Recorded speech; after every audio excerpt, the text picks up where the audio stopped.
So let's get into, let me get my little thing here. Let me get into some macro news. Why Now, is France burning? why is I, France I, burning? I don't know. Why is France burning? Before we talk about France, let's go into our crawler. We see our crawler. It says not quite live from the 420 bunker. Wait till you hear it. This is our macro news going on here. War in Ukraine, inflation, aliens in Reno, border. It goes on and on and on. We are in full-fledged crisis. Oh, I want to go back to the aliens. We'll talk about them later. Oh, okay. Maybe we'll have when we get Joe Rogan, who is coming into our podcast. Oh, that's right. That huge guest, landed Joe Rogan. We'll talk to the aliens. We'll talk about aliens with Joe Rogan. Nice. But write that down. All right, we're old school. We write things down. Well, we got to get a list of questions for the interview, and that's true. Aliens will be at the top of the list. Top of the list, JRE, the Joe Rogan Experience. JRE aliens. So the macro news we're going to talk about, and we're very fancy here using words like macro. Macro just means the big picture, right? It's the whole world, what's going on. Micro being microscope, being small, macro being big. Why is France burning? I think this is the most amazing story because it's the exact same reason. It's the exact same thing America is going through and went through during the George Floyd thing. Yep. You've got unhappy immigrants from the South coming in. Yep. Just like we do. They're coming from, in France, they're coming from Algeria, Northern Africa. They're brown-skinned, dark-skinned folks. In a white European country. Yep. Algerians are coming over, and they ask them, are you Algerian or French? Oh, I'm Algerian. But you live and work in France. Yes, but I'm Algerian. I'm proud of being Algerian. And so they set up these enclaves. They set up what would have become no-go zones, where if you're French, you don't go to these neighborhoods because it's dangerous. It's an Algerian neighborhood. Then they've lost a lot of production in France, a lot of production that Algerians were working in, and they're many of them, unemployed now. So you've got young men who are unemployed, a lot of time on their hands. So what do you do when you're unemployed and you got a lot of time on your hands and you're a young man and you're hungry? You raise hell, you set up a crime network. It's a recipe for disaster. Yep, that's what's happening. And it's happening in reverse because in France, it's happening outside of the cities in the suburbs. In the United States, it's happening inside the cities. So that's reversed. But so you have these no-go zones in France, and these Algerians don't want to assimilate. And guess what that does to your average Frenchman? It breeds hostility. Absolutely. It breeds resentment. You come to our country, you're on welfare, you're taking our jobs. It's the same thing that's happening in America and probably around the world, and at least in Europe. So there's also wealth disparity going on, because the Algerians and the North Africans obviously are not going to have as much money as your average Frenchman. So what does that breed? Resentment, hostility. You've got poor policing going on in France, just like we have. I think you only get trained 8 months to be a policeman in France. I know training is a part of the problem, but also pay is another part of the problem. Absolutely. You're expected, and I'm sure they have the same problems there. They're expected to put their lives on the line for sometimes less than, the guy down at the Les Schwab changing your tires. Yep, that's true. So what kind of quality of people are you going to get? You're going to get people who want that job because they want to dominate.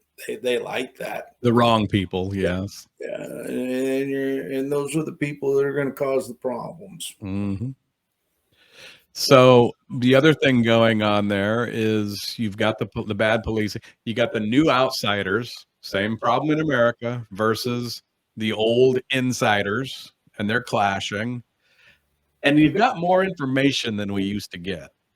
Used to be the police could pretty much brutalize you and nobody would ever know. Yeah. Now everybody and their brother's got a cell phone, so Now we got people with cameras everywhere, and it's coming to light how That, brutal the police can be. I think that started with Rodney King.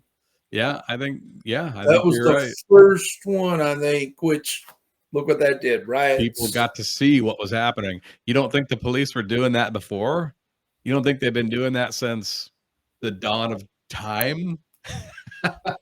It's just that nobody ever really witnessed it like Right. we're able to Right. witness it. And then lastly, we've got these agent provocateurs. There are people who want the world to burn. The So shit stirs. they see that and they're like, yeah, let's take advantage of it. Antifa types, socialist types who want the world to burn so they can rebuild it, rebuild that perfect utopia. I don't even think they think that far out. I think they just want it to burn. There is a lot of people out there like that. They just like that chaos. And in the midst of chaos, there are opportunities for the criminals. Chaos is a ladder, as the late great John Littlefinger once said. Yes, so you put all of that together, and you've basically in France is happening everywhere in Europe and everywhere, in the United States and Canada. And what does this mean for us in preparation? It means prepare yourself for chaos. It's not going to get better anytime soon. No. No, and the more you can rely on yourself, the less you have to be involved in the other stuff. I'm not saying be a recluse. I'm not saying bury your head in the sand. You need to do your part in society. You need to vote. You need to try to do all the right things, love and help your neighbor. But when that stuff starts going down, you have to be able to protect you and your family. There is that time where everybody's looting and trying to steal from the grocery store, and it's the flood or it's the hurricane, and you can sit home and say, glad I'm prepared. I'm prepared for all of this. I don't need to go fight the crowds. I don't need to go outside. I'm watching the news because you have a generator when all the power's out, and you see all of this chaos going on. You're like, man, I'm glad I've got a year's worth of food right here. I'm snug. Ride the storm, survive the storm, and not just survive, but be comfortable during the storm. Yep. And help others. Your neighbor comes over, says, hey, I'm going to go down to the shopping center. I'm going to go down to the supermarket. No. You don't have to. Come over here. I got you. And I can't say this enough. Get to know your neighbors. Mm-hmm. If wherever you're preparing to hunker down through whatever disaster happens along the way, know the people around you for two reasons. One's you can depend and help each other. You can depend on each other and help each other. The other, identify the people you don't want. Right. Those are the people you really need to know. Yeah, you have to understand who you can and can't depend on. Mm-hmm. And, it's unfortunate there are going to be some of your neighbors that you might not necessarily invite in or say, hey, no, you don't need to do that. They just need to go fend for themselves. Yeah. Neighbor Jim, go ahead and go down to the shopping center. Yeah. Tell me how that works out for you, okay? Exactly. Call me if you need anything. So back to France, you've got police who've shot, some kid who they said the police said we're defending ourselves. The footage obviously showed they were not. They could have let that kid drive right away and no harm, no foul, but they didn't. As he was driving away, they shot him in the head. He wasn't doing anything, and now France is burning. So was he being accused of a crime or what? Yeah, he was driving a car that was it wasn't his car, and they didn't know. They just stopped him for information. And of course, the Algerian kid is scared to death because he knows that French police are brutal, and they are, especially when it comes to dealing with Algerians. He panicked and took off. You don't shoot a kid for that. They have the license plate. They can easily call ahead. Hey, there's a car coming your way. It's license plate. It's this or that. That is going to continue to happen more and more. It will. And like the rioters were telling people in the suburbs during the 2020 George Floyd 2019, you're next. We're coming for you too. So it's all coming. Hopefully, we can find a way to talk it out and work it out. But I'd rather be prepared for it than I bury would my as head in the well. sand. I don't have a lot of hope for that. Other macro news: NATO is escalating the war in Ukraine. Sweden has joined NATO now. Yeah, Plus, Turkey is actually bowing for Sweden, and that's making the Russians the more and more NATO pushes over there, the more and more Putin's going to push back. well, we're sending cluster bombs over there now, which we said when Russia dropped cluster bombs, Illegal. it's illegal, it's immoral. 100 countries have said cluster bombs are dangerous. Some of them don't explode, then little kids get into them later, and then they explode. Now we're sending them over, but we're the United States, so that's okay. That's good. That's a good thing. But don't worry, folks. It's just a nuclear power that we're poking. Yeah, We're literally poking the bear. Yeah, and our wonderful leadership. That whole situation is something that could easily lead into something that we need to be prepared for, because they wouldn't take much for that to One more reason to prepare. It could explode. Then we've got China, Taiwan. We got that whole debacle going on. That could explode into a war. That could explode and go nuclear. Macro news, and again, it depends on what you're wanting to focus on. We could focus on some technology that's coming down the pike that's amazing, that's saving lives, that's putting an end to disease, blah, blah, blah, blah, blah. But I don't need to prepare for that. Right.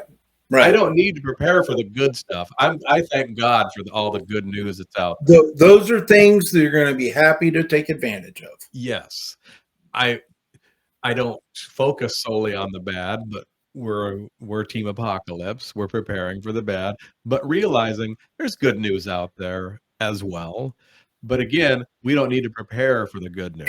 And you bring up a good point. It's not like we sit around every single day and allow the majority of our time to be consumed with preparation, because that's not, I spend very little time. I have spent a lot of time overall, but once you get a system down and once you get yourself prepared, you spend very little time actually preparing. You spend time maintaining your preparation. And I like gardening. It's an enjoyable thing. I have a garden. I water it. I weed it. I thin it out. It's an enjoyable thing. We eat lettuce straight out of the ground. I pick lettuce, I bring it into the house, and we have a salad. Yeah. That's how we eat our salad. And the weird thing is, if you let that lettuce sit for a day, even in the refrigerator, it's wilted. It's done. It's gone. What does that tell you about the preservatives? What kind of chemicals they're putting on their stuff? Where other vegetables in the supermarket last for a week. Yeah, you get a bag. You buy a pre-made bag of salad, and the due date on it is like 3 weeks from the day you bought it. How is that possible? There's no way our fresh lettuce right out of the garden, it starts wilting immediately. I don't care if you keep it wet, refrigerated, and it just shows you how much preservatives that we're soaking up eating those fresh, nutritious veggies. Yeah, and that's the even the organic stuff. Oh yeah. But how much more gratifying, I mean, truly, how much more gratifying is it for you to pull something out of your garden, something that you've nurtured, you planted, you've nurtured this, you've brought it to full life, you've harvested it, and then you consume it. It's gratifying. Yeah, absolutely. It makes it taste better. It really does. Now we're moving on to micro news, and I've got a little bit of something to say here. As do I.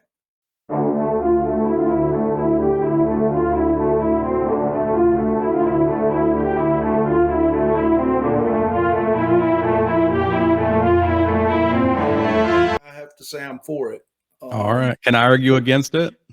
Pardon me? Can we have an argument? Because I'm against it. Absolutely. We can have Okay. an argument. This could lead to fisticuffs. This could be great entertainment.